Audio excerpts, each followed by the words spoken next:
you only play one game at a time, I totally get it. That's basically how I've always played. I love getting locked into one world, learning its systems, and just living in it for weeks. So this list is for the people who want a single-player game that feels worth every dollar. No filler, no, I'll get back to it someday. Just games that hit so hard you're happy you own them. This is still the king of I can do whatever I want on Switch. The first time I stepped out into Hyrule, I felt like I was playing a brand new kind of adventure. You see a mountain, you climb it, you see something weird in the distance, you go check it out, and somehow you end up solving a shrine puzzle, finding a secret, and getting into a fight you did not plan for. I love how the physics systems let you be creative, even when you mess up. The quiet moments are just as good as the big ones, too. Cooking, gliding, watching storms roll in. It's the kind of game I still replay because it always gives me a different story.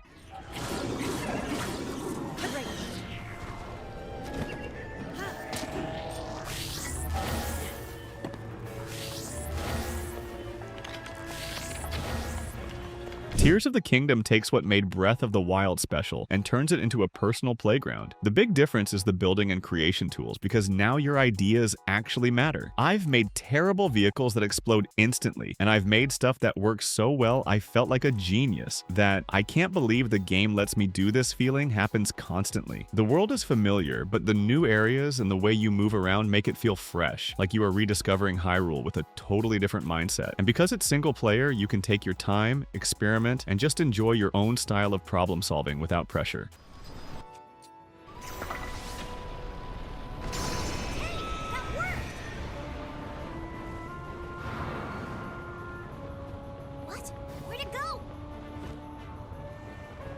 Odyssey is pure fun, and it never runs out of surprises. Every kingdom feels like a new toy box, with fresh ideas, weird little secrets, and platforming challenges that are easy to start but hard to fully master. The movement is so smooth that sometimes I just run around for no reason, because it feels that good. And the best part is how much extra content there is if you want more after the credits. You can treat it like a simple adventure and have a great time, or you can go full completion mode and keep finding moons forever. It's one of those rare games that makes me smile almost every time I boot it up.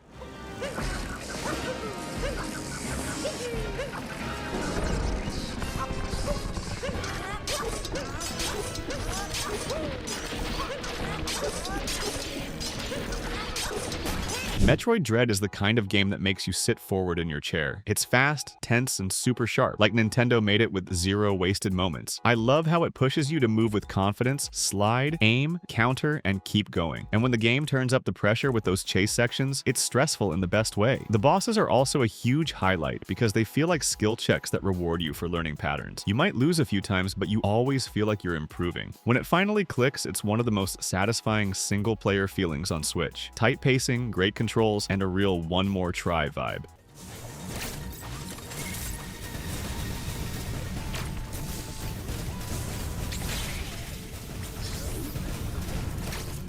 If you want a big, story-heavy game you can live in, Xenoblade Chronicles 3 is that purchase you won't regret. It's built for long solo sessions where you tell yourself you'll play for an hour, then suddenly it's way later than you expected. The world feels massive, and the game constantly feeds you new areas, new systems, and new reasons to keep exploring. What really stuck with me is the emotional tone, because it's not just save the world. It's about the characters, their relationships, and what they're fighting for. Combat looks chaotic at first, but once you understand your roles and timing, it becomes super addictive. It's a long ride, but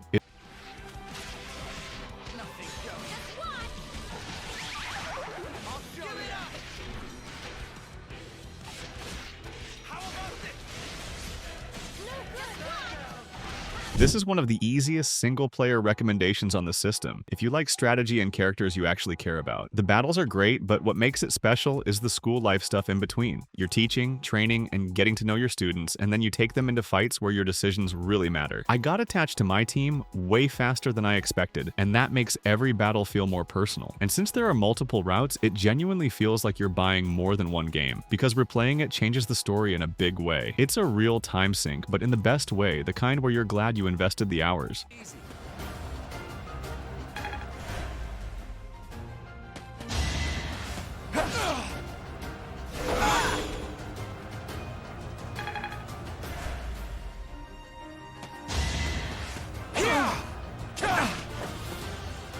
Persona 5 Royal is the kind of long single-player game that feels like finishing a great TV series. You love it, but you're also a little sad it's over. The style is unreal, the music is stuck in my head forever, and the day-to-day loop is ridiculously addictive. You're balancing school life, friendships, part-time jobs, and then you're diving into dungeons and turn-based battles with a ton of strategy. What I love is how everything connects because hanging out with people makes you stronger, and your choices shape how your time feels. It's a huge game, but it rarely drags because it's always giving you something new to do. If you want one purchase that lasts a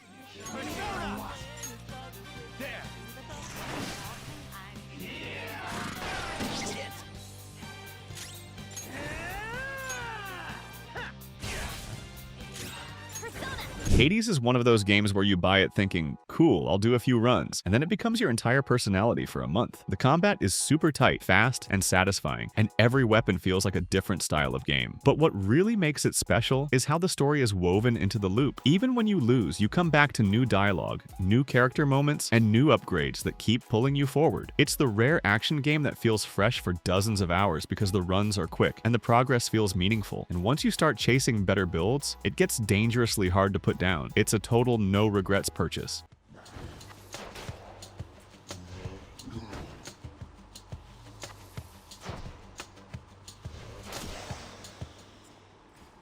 Hollow Knight is the kind of game I recommend when someone says they want something deep and memorable. It's moody, beautiful, and honestly kind of haunting, in a good way. The world pulls you in because it doesn't explain everything right away. It just lets you explore, get lost, and piece together what's happening. Combat is simple at first, but it grows into something really skill-based, especially with bosses that demand clean movement and patience. I also love the sense of discovery because you'll find hidden areas, shortcuts, and upgrades that completely change how you move through the map. If you stick with it, it becomes one of those games you think about long after you finish it.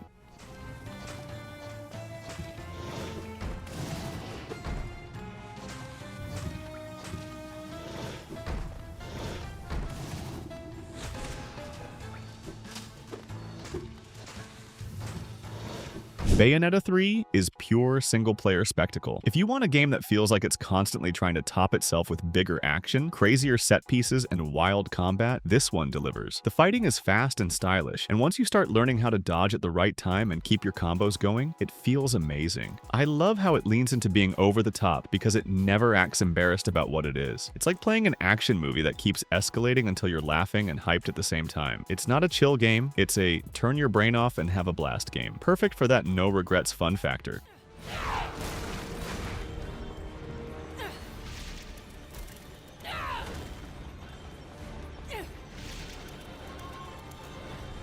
Alright, that's my list. These are the single-player Switch games that I feel good recommending to anyone who wants a purchase they'll actually be happy with. If you've got one you think belongs here, drop it in the comments. I always find new stuff from you guys. And if you want more lists like this, subscribe. It helps a ton and keeps the channel going.